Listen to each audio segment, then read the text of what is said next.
Hello everybody, welcome back to another KSP video, and welcome to the Space Plane Hangar, where we are assembling a very big square, because today's video is actually a pretty exciting video. I'm really looking forward to doing this video.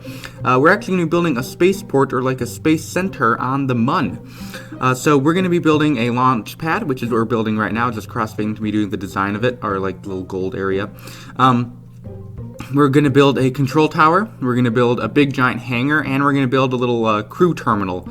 So it's going to be pretty fun. So first little bit of this video is going to be the build time lapse. Actually, there's a lot of stuff to build, so the build time lapse is a little bit big. A little bit long, rather. So that's the landing pad completed. Now we're going to be moving on to building the second thing, which is the hangar. The hangar is by far the biggest piece. It is huge. It is way bigger than it needs to be, and it can fit all sorts of craft and all sorts of just nonsense stuff. Actually, maybe in a future video I'll try and fit some giant thing in there. It's huge. So it's going to be made out of structural panels, and then the control tower and all that other stuff is going to be more normal stuff made out of like crew modules and stuff like that. So this is actually a very fun video to make. This video did get delayed an extra day, so if you're watching the time release, I didn't post a video yesterday. That's because I was working on this thing, because this thing was really janky to fly around and land. As you could probably tell, some of these payloads are very pancake shaped, so they're not very aerodynamic, so they cause very big flippy problems with rockets. So that's why this video got delayed. It was a big one, and I didn't get a chance to get it done yesterday, so I got it done today. So either way, we're here. So sorry about that, missing the upload, but I'll try to not do that in the future. And I'm actually not doing another recreation. This is my first like non-recreation video of a real rocket in a long time. I think I did 10 videos in a row that were recreations, and this video isn't, so that's fun, right? I don't know, maybe you guys like it, maybe not. I've just been like doing them, so let me know what you guys think, if you like it or not. Comment if you would like to. And we're talking about comments. Thank you guys. By the way, for the insane channel growth, I didn't post anything yesterday, and I got like 20 subs and 1,500 views, which is nuts. So, thank you guys for all that. You guys are great. You guys are just great. And you guys in the Discord, you're also pretty fun. We've been doing some challenges on the Discord.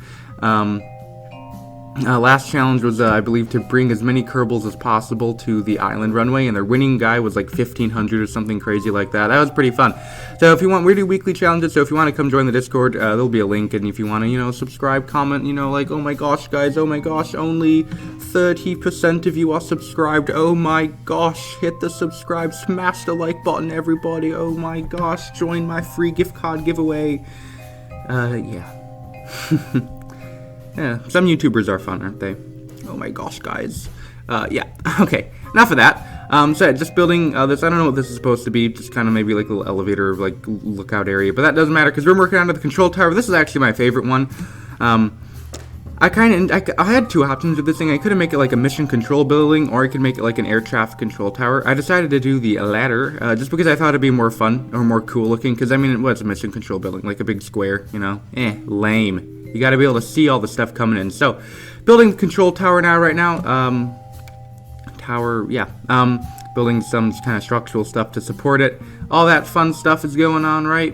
Like I said, this is my favorite one. I do something pretty clever, or what I think is pretty clever, probably not clever, but I take some Mark II lander cans and I use those as my windows. That's not really the genius of this thing. This isn't cheap, but the one little gimmick that I did is I copied them, and then I flipped them over. I flipped them upside down. You'll see me do that in a few seconds. And that kind of gives like the illusion of like a very big, huge window where people can actually look out. That's the gimmick with this thing. I really like how it came out, actually. And then I do just kind of move it over. This thing does end up weighing a lot. This thing, I believe, this one or the hangar were the most heavy payloads. They're around 120 tons each, give or take a few tons. A lot of these payloads were super light, so that was really fun. The control, the crew terminal and the landing pad were very light, so they were easier to get out to the Mun. But these two were a little more tricky. And just building the communication array, which is the last little bit of stuff we need to put on the control tower before we can move on to the final payload, which is the final type of thing, which is the crew terminal. And what I'm going to be doing is I'm going to be launching them all individually, then I'm going to be landing them all right next to each other on the Mun, and it's going to look pretty cool. It's going to look epic. You guys probably already know what it looks like because of the thumbnail. And we're also going to be bringing Starship down to it, a lunar Starship, the lunar lander Starship that I brought out to my Gateway Station as part of my Project Artemis series. So we're going to bring that down, landing on the launch pad, because that's pretty cool, right? And that's that thing done, and now we're just going to do the crew terminal. This one I feel like is the worst of the four. I wasn't very creative with it. I made like kind of just a very basic design.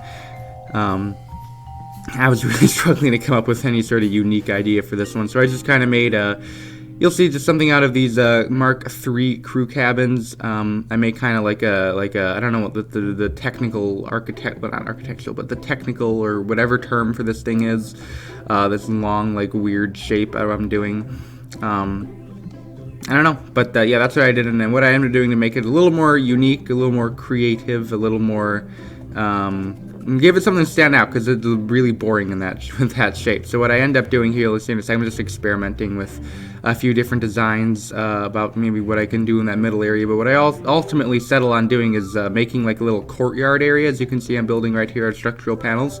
So there's like this little outside areas the Kerbals can go and just hang out. What I end up doing is here, and you see right now, is I put these chairs out, and then I'll put some tables, or what I think are tables, but really just like these the sticky things, and I do that. I think that's pretty cool, right? A little bit of character to it, and then I end up putting some advanced grabbing units on the end of those Mark III things, just to spruce things up a bit, so that rovers and stuff can actually dock to it. But that is going to be the end of the construction phase, or the build time-lapse phase, and now we can quickly time or cross right over to the launches. We're going to do all four of them in one big clip, one big video. All four of them are going to be right next to each other as they blast off. We have the one of them there that control tower doesn't exactly fit, so it has to go off the runway. And then actually what I end up having to do is, because of the hangar and the landing pad are so ridiculously unaerodynamic, I build really big rockets around them, and they had to go straight up and then straight sideways once they got into space. It's like the least efficient way to get into orbit, but I just had to do it because they were just so unaerodynamic. But the other two are on their way up. The crew terminal was by far the easiest payload. It's a fairly easy shape, and it got up that's what it's doing. So we're all looking good, all these four of these payloads, as they come up to, like you said, the top right and the bottom left are both doing their gravity turns, and the control terminal, or the crew, I keep saying control terminal, wow. The crew terminal has ditched its bottom stage, as the landing pad did a little bit of a flip there, because my maneuvering thing changed on accident, so that's fun. And then you can see the hangar just completely flipping out of control, as the control tower looks like it is almost ready to burn out of its bottom stage. I did encapsulate, is that how correct terminology? I don't know. The antenna array in a fairing, just so it wouldn't get shredded, because antennas aren't, they're not known for doing well in the aerodynamicness in the airstream. But looks like we're just about ready to burn out now of that stage on the control tower, and there it goes. Just gonna be popping that to get out a little bit of the way, get the stage cleared as we drift on up to Apwaps. And the top left one, which let's see if I remember, that's the launch pad, is doing its circularization burn, and the hangar is also doing its circularization burn, and the crew terminal is gliding its way on up to Apwaps. I did fairly different designs for all these different rockets. Some of these have rhinos, some have wolfhounds, some have vectors. That's basically, yeah. I don't know. There's not much to say about these rockets. They're just ton rockets. Get the job done. The control tower one is way overbuilt, actually, and the hangar one. Those two are both quite a bit overbuilt. The landing pad was actually, I had to do the landing pad twice to attempt, because the first time I didn't have enough Delta V, so that was kind of sad. I got all the way out to the one and then realized I didn't have enough burn to do my landing burn. Not enough fuel to do my landing burn. Yeah, so that was fun, but heyo. Now looks like we have three of them are doing, we actually look like about all four of them are doing their translunar or translunar injection, or whatever the burn that gets out to the mun is the burn that we are doing right now. While these guys are all flying out there, might be a little story time. I got my first real hate comment yesterday. That was pretty cool. Some guy said like, hey, why don't you watch your videos back at all before you publish them? Horrible. And yeah, so that was pretty exciting, guys. My first like real V guy commenting. Very, very, very special moment for the channel, right? Yeah, very, very special moment. Yeah, actually, to be honest, I really don't watch back most of my videos before I upload them. That's a fun fact. A fun pilot trivia question fact thing. A lot of the times it's because I set my premieres. I upload them like the second I finish rendering my videos, because a lot of the time my upload schedule is so that I'm like finishing my videos right like the second I want it uploaded. So I'm like usually upload the second it's done rendering, or I hit render, the second it's done rendering I hit upload. I literally don't have time. So yeah, that's my fun story for the day. But looks like we are just the crew terminal is going to arrive first, and here it is. We can just get rid of the 4x split screen or whatever the thing is as it comes in for a landing. Looks like I forgot to retract one of those solar panels, but hey ho. As yeah, this is very smooth FPS. It will not be as smooth when we have all the hundreds, and there'll be over 1,000 parts in play when all 4 of these things are landed, which so fun. The frame rate actually wasn't that bad, but either way, we are now coming in very, very gently. I was really afraid something would break, but the structural panels, and especially structural panels, they're really beefy things. Even that's why they're called structural panels, but they can survive a lot. But here we go. Nice epic landing here as we can set our spot. I actually found a fairly flat spot on the Mun, which is very nice, because there's not, it's sometimes can be pretty hard to find flat spots on celestial bodies, but it's going to be detaching the sky crane as it can fly away and crash itself into the Moon. This is the only one of the 4 that had a sky crane. Yeah, and there it goes. Explosion. So now we can get to see who is the next piece, who is going to be arriving next. What is it going to be? It's going to be the hangar. So hangar is coming in next as it fires its Rhino. There's actually another stage I have in there, so a little bit extra Delta V on the hangar, and it has that one tiny little solar panel powering it. It looks tiny compared to the whole hangar, but in actuality, it provides quite a bit of power. Now, if I ever pan to the front of the hangar again, I may do in a second after I do this quick save, which you'll see a thing stuttering again, then you'll see the camera kind of change. That's totally not because I had to attempt it for like 30 minutes, and yeah, and it never worked, and it was a pain. But I got it to work, and yeah, that's my little, that vector is going to help lower the hangar down gently after we land, because we land kind of back first. So that's what that is. That gets detached after we land, and also, as you can see, then there goes staging that stage, right? We're not like right next to that thing, to the crew terminal. So, first of all, here it comes. There is a touchdown. And I have that little target indicator from Kerbal Engineer that kind of helps show me where I'm going to land. It can get a little annoying, the red thing, when you get really close, but, really close to the ground. But now it's going to be firing that one vector engine any second. There it goes as we slowly lower the hangar down to the ground. And like I said, it was a little bit farther away than I would have liked it to be, the crew terminal, but I do something about that. I have a rover that I kind of like push it with. You'll see that, guys, in a few minutes as the next piece comes in, which is the control tower with three Kerbals coming on with it. Jeb, Bill, and Valentina are all coming with us. I accidentally put them on the craft, to be honest, but hey, they want to come, don't they? So we are now doing our retrograde burn with the vectors, which are mounted in a pretty fun place, because you can see like the exhaust come right down next to those little 4-arm things, which I just have them there for stability reasons, because I'm afraid the thing would tip over because it's so top heavy once it lands. That was basically the idea with that, and that actually ended up being a bad idea, though, putting the vectors there, by the way, because it is really close to the center of mass, so those vectors do not have a lot of gimbaling authority. But yeah, we got it to work as we slowly just went ahead and power slid our way over to our desired destination. And don't worry, everything really does get rearranged basically when I get the rover out, but you guys stay tuned, right? I actually don't even show that I crossed it. But what am I talking about for future parts of the video? We are should be talking about this landing that is going to be taking place right about now. And you can, or right about, wait, that red circle thing is kind of annoying, but whoa, when's it gonna happen? Pretty epic landing skills, right, guys? And there we go. You couldn't even tell we landed. See, I forgot to detach the Rhino stage. And I actually forget to detach those vectors off of this thing. But everything gets worked out at the end, right?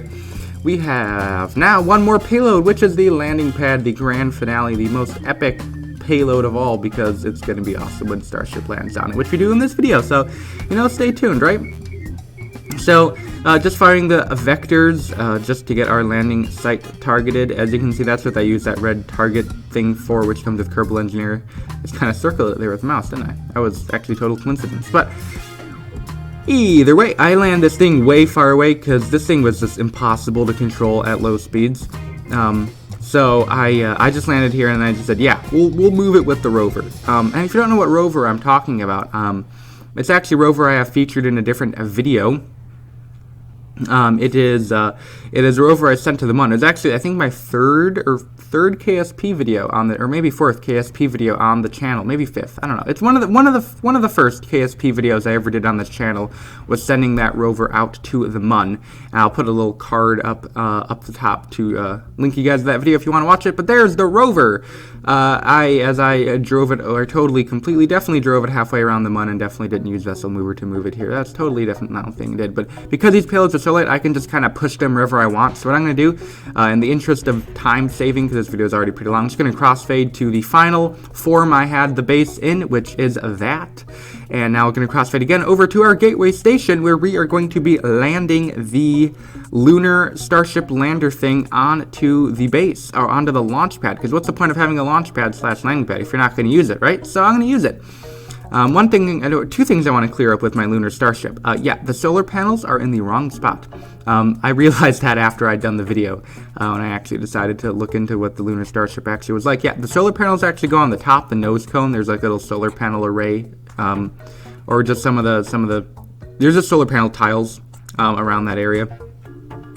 And also, in my video featuring this thing, which is part 2 of Artemis, I'll throw another link up there, up top, right?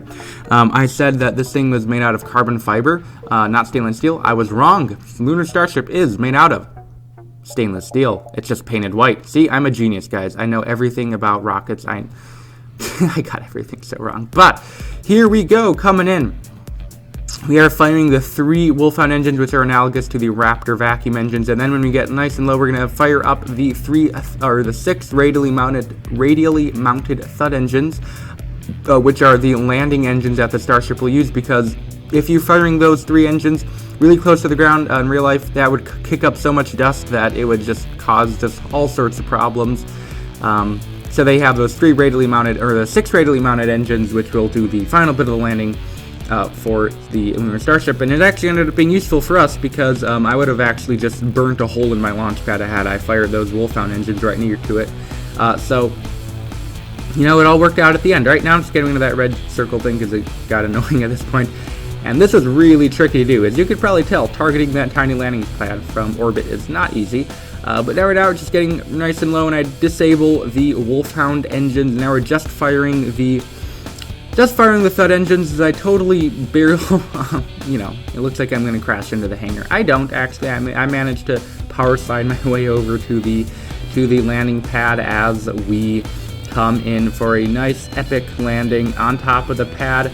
Just drifting over to the top of our landing site right now. The landing legs are deployed. We are looking good, just trying to get it as close to the center as possible. Very low to the ground now, dropping it down to 1x speed as we fire the engines right above the pad. Are we going to come down and touchdown? There we go. We have done it. That is it. That is pretty awesome. I'm really happy with how this came out. Look at that. That's just epic. Maybe, I don't know. That's it. That's the whole thing shown at the end, and that's going to be the end of the video. So I would like you to, first of all, you can click on all the stuff all there, all the cards, all the fun stuff, right? We like cards, don't we? Yeah, all that stuff is cool. So that's the end of the video. So thank you for watching. Until next time, please rate or comment to this video. Once again, thank you for watching. Until next time, and bye.